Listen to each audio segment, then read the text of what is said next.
Hi friends, क्या आप stop loss लगाते हो? और अगर आप स्टॉप लॉस लगाते हो तो किस बेसिस पे लगाते हो? कहीं आप रैंडम स्टॉप लॉस तो नहीं लगाते? स्टॉप लॉस लगाने के लिए सबसे इंपॉर्टेंट जो फैक्टर होता है वो ये उस पर डिपेंड करता है कि किसी भी इंडेक्स का या किसी भी चार्ट का सपोर्ट और रेजिस्टेंस कहाँ पर है और वो कितना स्ट्रॉन्ग सपोर्ट और रेजिस्टेंस है।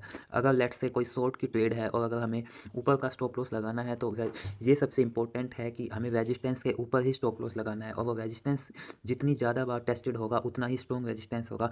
लेट्स से फॉर एग्जांपल 90,000 पे बिटकॉइन का एक रेजिस्टेंस आ रहा है, हम एक रेंज के तौर पे इसको पकड़ेंगे 89,000 से 90,000 तक। तो हम देख रहे हैं ये बार बार 90,000 पे टेस्ट हो रहा है, तो हम कह सकते हैं कि इसके ऊपर एक स्टॉप लॉस लगाना शॉर्ट ट्रेड के लिए एक अच्छी प्लानिंग हो सकती है। अगर मार्केट यहाँ पे आता है और यहाँ से कोई रेड कैंडल बनती है, जैसे पिन बार रेड कैंडल, तो हम 90,000 के जस्ट ऊपर का स्टॉप लॉस पकड़ के नीचे के लिए एक अच्छा ट्रेड प्लान कर सकते हैं। तो कोई भी अगर लॉन्ग ट्रेड हो तो नीचे भी यहाँ पे जैसे कि स्पोर्ट दिख रहा है, तो अगर बाइंग की ट्रेड हो और मार्केट यहाँ पे आए और कोई pin bar candle green candle ऊपर की तरफ फॉर्म करे, तो इस स्पॉट के नीचे हम एक स्टॉप लॉस लगा के ऊपर के लिए टारगेट प्लान कर सकते हैं। तो किसी भी ट्रेड में जो सबसे इंपॉर्टेंट बात होती है वो इसी पर डिपेंड करती है कि हम सपोर्ट और रेजिस्टेंस के ऊपर या नीचे ही स्टॉप लॉस लगाएं, कभी भी रैंडम स्टॉप लॉस ना लगाएं।